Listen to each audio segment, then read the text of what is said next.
Damos gracias al Señor porque podemos estar nuevamente con ustedes en una ocasión muy especial. Hoy, 6 de mayo, estamos celebrando el aniversario número 98 de haberse establecido, de haberse organizado la primera iglesia bautista de Rivas, es decir, la primera iglesia protestante en el sur de Nicaragua, 6 de mayo de 1922. Y por eso estamos muy agradecidos con el Señor porque nos ha permitido esta tarea por casi 100 años, porque solamente nos quedan 2 para que en el 22, si el Señor así lo permite, podamos llegar al centenario de nuestra amada iglesia. Por eso estamos muy agradecidos con el Señor, agradecidos con todos aquellos pioneros, hombres, mujeres que trabajaron intensamente en esta labor de la proclamación del Evangelio de nuestro Señor y Salvador Jesucristo.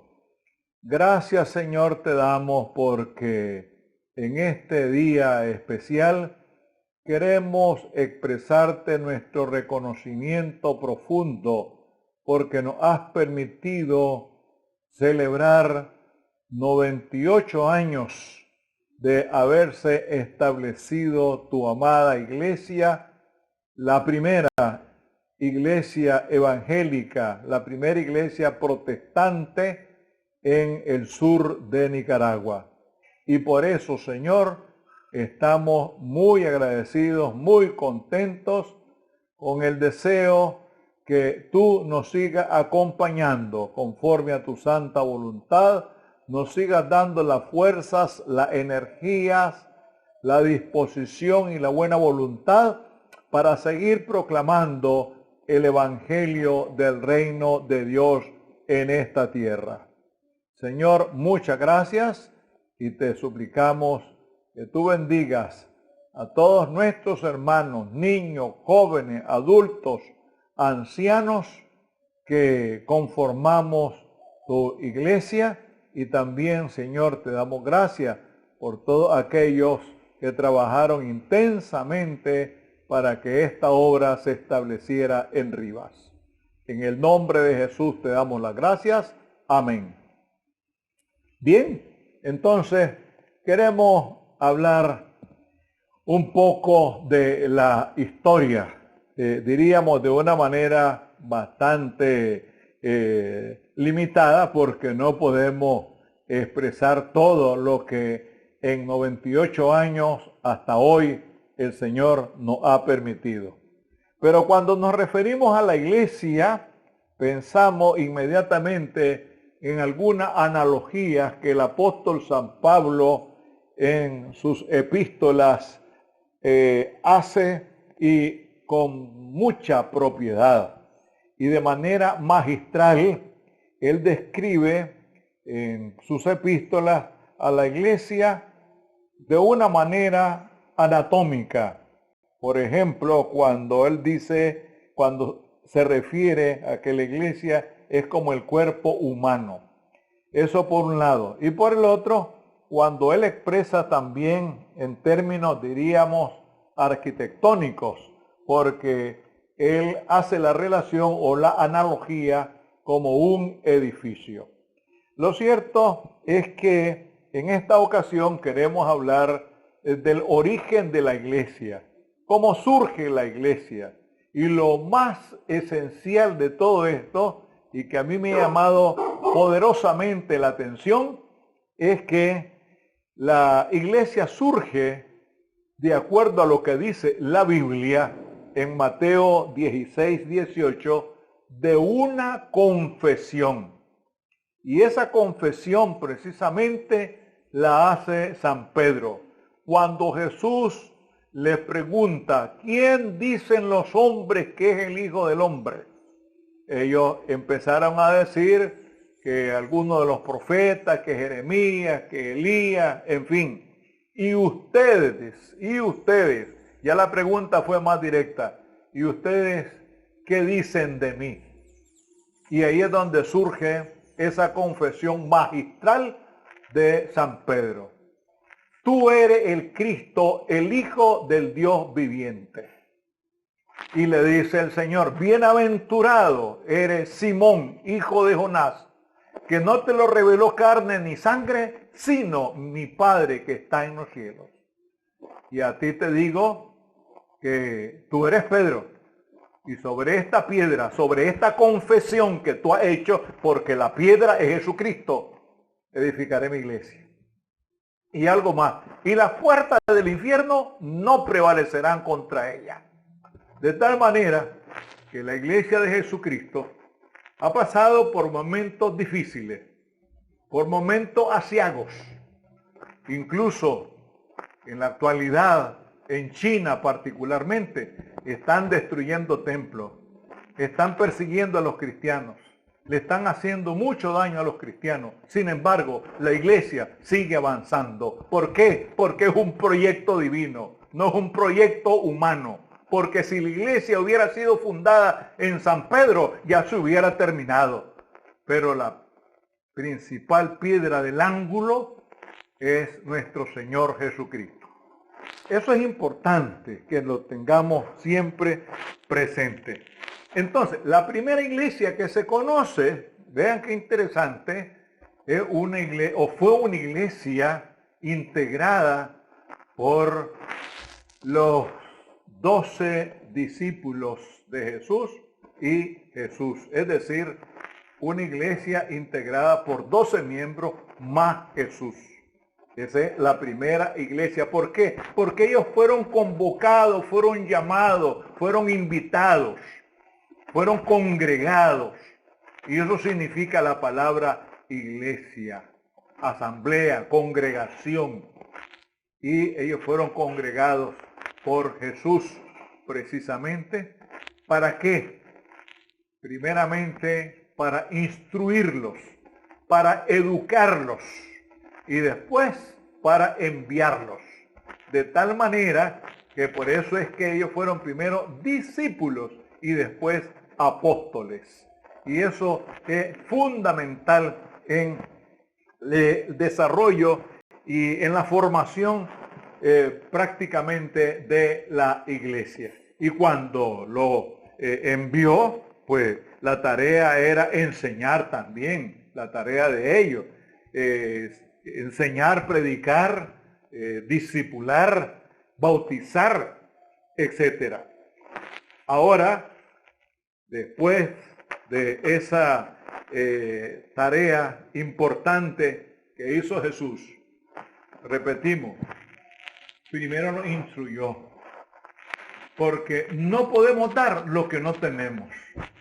Muchas personas se dedican a hablar de la palabra y no se han preparado, no han estudiado, no quieren leer la Biblia. ¿Y cómo voy a enseñar algo que yo no manejo, algo que yo no enseño? Esa es irresponsabilidad. Pero Jesús primero instruyó a sus discípulos y después los mandó por todo el mundo. Entonces, lo interesante es que un 6 de mayo de 1922, la primera iglesia protestante en el sur de Nicaragua es la primera iglesia bautista de Rivas, que por cierto surgió con 17 miembros, incluyendo al pastor en aquel entonces, el reverendo Enrique Aquino. Ese fue el primer pastor de nuestra iglesia, de 1922 a 1925.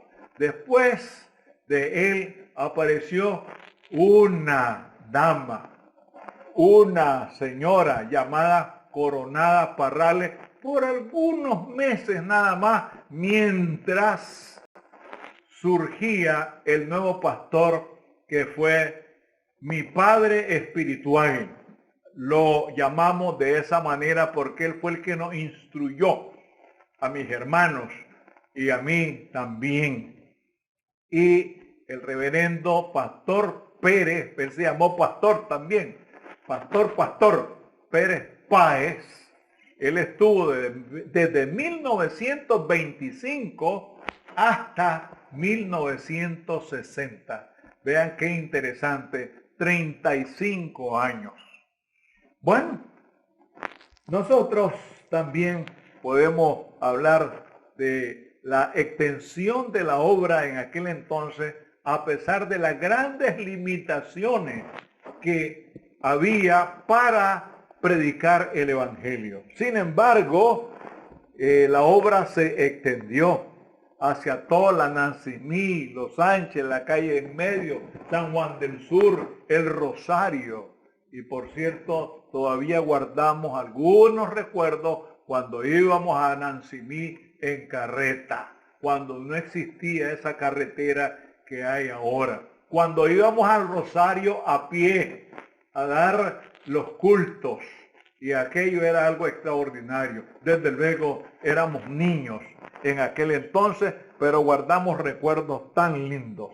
Entonces la expansión del Evangelio resultó sumamente difícil, pero en 1893 se dio lo que se conoció como la libérrima, la muy libre, que fue cuando en tiempos de José Santos Zelaya se declaró la libertad de culto, y esto permitió que la obra avanzara. Sin embargo, la persecución no se terminó, sino que continuó por aquellos detractores, aquellos enemigos del Evangelio, que siempre han habido, los han habido. Ahora la gente está hablando de que el anticristo surgió desde que apareció Cristo. Y eso lo vemos en la Biblia. Todo aquel que se opone a Cristo es anticristo. De tal manera que yo no sé quién más están esperando, si siempre han habido anticristos. ¿Cómo se ha desarrollado la iglesia? Gracias a Dios por eso. Conforme a lo que nos relata el segundo libro de San Lucas, el segundo tomo, algunos lo dicen así, el Hechos de los Apóstoles. La segunda iglesia conocida como apostólica, integrada por 120 miembros, los que estaban allá en el aposento alto cuando fue derramado el Espíritu Santo. Dijimos que la iglesia preapostólica fue la de Jesús y los 12. Ahora aparece la iglesia apostólica, que es la que surgió allá en el aposento alto con los 120 que estaban congregados ahí, y cuando se manifestó el Espíritu Santo de una manera extraordinaria, de una manera impresionante. Y esa fue precisamente cuando empezó a desarrollarse la misión de la iglesia de una manera dinámica. Y lo decimos de esta forma porque ya los apóstoles estaban instruidos, los apóstoles ya estaban preparados, estaban formados, y eso permitió que la obra se extendiera, de tal manera que, de acuerdo a lo que dice Hechos 1:8, que lo conocemos muy bien también, ¿verdad? Que es un pasaje tan conocido en el ambiente evangélico, cuando dice allá en Hechos de los Apóstoles que y recibiréis poder cuando haya venido sobre vosotros el Espíritu Santo, y me seréis testigos en Jerusalén, en Judea, en Samaria y hasta lo último de la tierra. ¿Qué les parece? El Evangelio es una misión que el Señor nos ha encargado. ¿Y cuál es la misión? Llevar las buenas nuevas del reino a todo el mundo. Esa es la gran tarea. Así es que el poder del Espíritu Santo no es para otra cosa, sino para la misión. Y aquí está en los Hechos de los Apóstoles. Y hay que tener mucho cuidado, porque hay muchas personas: Señor, dame poder, Señor, dame poder. ¿Poder para qué? Si no es para la misión, si no es para predicar, para enseñar, para buscar todas las alternativas que el Señor nos enseña en su palabra, para que su obra se realice, para que el reino sea una realidad en esta tierra. Entonces, después de la iglesia apostólica, que diríamos va desde Jerusalén hasta Patmos. Patmos, pues Apocalipsis, viene la iglesia que nosotros diríamos posapostólica. Posapostólica, ¿por qué? Después de los apóstoles, y esa es desde Patmos hasta nuestros días, hasta la segunda venida de Cristo. Y ahí sí debemos estar preparados todos.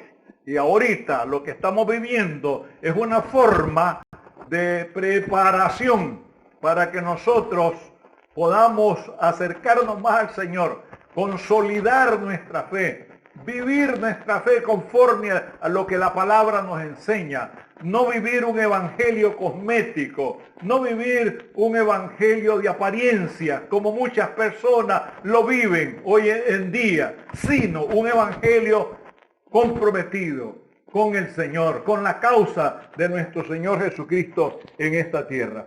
Entonces, de esa manera, formando nosotros parte de la iglesia posapostólica, como la primera iglesia bautista de Rivas, hemos logrado avanzar con el poder del Espíritu Santo. Y gracias al Señor por todo lo que nos ha permitido hasta hoy. Y con la ayuda del Señor, pues vamos a continuar haciendo esta hermosa tarea que el Señor nos ha regalado. De tal manera que la iglesia en todas las etapas de la historia, en la edad antigua, en la media, en la moderna, en la contemporánea, en la posmodernidad, la iglesia de Jesucristo sigue enarbolando el estandarte del evangelio del reino del Señor. Y yo creo que es bueno que nos demos cuenta que con esa fuerza que nos da el Espíritu del Señor, el Espíritu de Dios, esa fuerza que le dio a los profetas, a los apóstoles, también nosotros podemos decir que la iglesia, la cual establecimos con la ayuda de Dios aquí en Rivas, es una iglesia que se ha vuelto crítica, analítica, inquisitiva, contestataria y cuestionadora. ¿Cómo así? Crítica, porque usa su juicio para examinar y para conocer las verdades de la Biblia. Analítica, porque trata de proceder conforme al análisis, es decir, procura ir a las raíces de cualquier planteamiento para entenderlo mejor. El texto fuera de contexto es solamente un pretexto. Así es que veamos pues las características particulares de la iglesia.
comenzando con las características muy particulares de nuestra iglesia, después de señalar que una iglesia crítica, analítica, también es inquisitiva, porque hace el esfuerzo por inquirir, en otras palabras, investigar, averiguar, indagar, con el fin de ser lo más objetivo posible. Ejemplo, tenemos a los bereanos en Hechos 17, 10 y 11. Contestataria, porque cuando el caso lo amerita es impugnadora, es decir, combate con argumentos bíblicos todas aquellas enseñanzas bíblicas que están al margen de lo que enseña la Biblia. Un poco raro eso que estoy diciendo, ¿no? Aquellas enseñanzas bíblicas que están al margen de lo que enseña la Biblia. Eso es una contradicción, pero es que hay muchos que dicen algo que según ellos está en la Biblia y no aparece en la Biblia. Y eso es irresponsabilidad.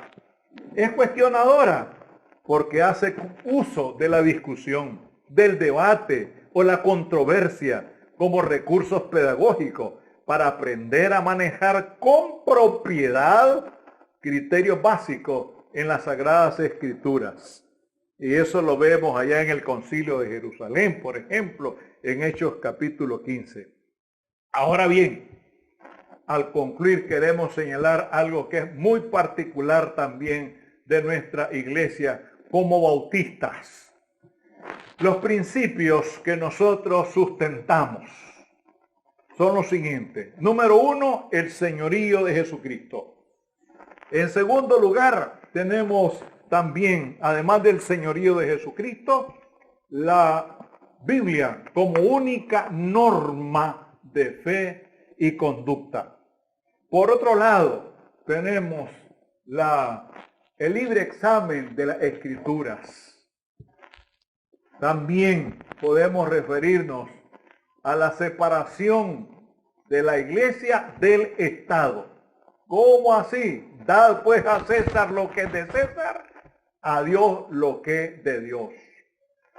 La iglesia formada por aquellas personas que han sido regeneradas por la sangre preciosa de Jesucristo. Muchas personas suelen decir, si nosotros somos la iglesia, yo soy la iglesia, yo soy la iglesia. No podemos ser iglesia de Jesucristo si no hemos confesado a Jesucristo como el único y suficiente Salvador de nuestra vida. Además de eso, de lo que ya hemos señalado, también hablamos de la autonomía de la iglesia local y también del sacerdocio universal de los creyentes. Esas son las características, es decir, lo que nos particulariza, lo que nos singulariza. Y todo esto que he mencionado tiene fundamentos bíblicos. Entonces, amados hermanos, damos gracias al Señor porque en medio de todas las circunstancias, la iglesia sigue adelante y solo se detiene para predicar. Entonces, con la ayuda del Señor, pretendemos, y también con el poder del Espíritu Santo, continuar siendo sal y luz en medio de un mundo que está al borde del colapso, provocado por la mentira, la mojigatería, alienado por la tecnología, el culto a la riqueza, la adoración a Baco, el consumismo descomunal y la falta de espiritualidad, donde los valores éticos, estéticos y místicos han sido tirados al cesto de la basura. Gracias, Señor, porque en medio de todos los tiempos y circunstancias, tu nombre es glorificado y tu iglesia sigue avanzando. Danos el deseo, el ánimo para seguir adelante y que nada ni nadie nos vaya a separar del amor de Cristo. Ayúdanos a permanecer firmes y fieles hasta la muerte. En el nombre de Jesús, tu Hijo amado. Amén.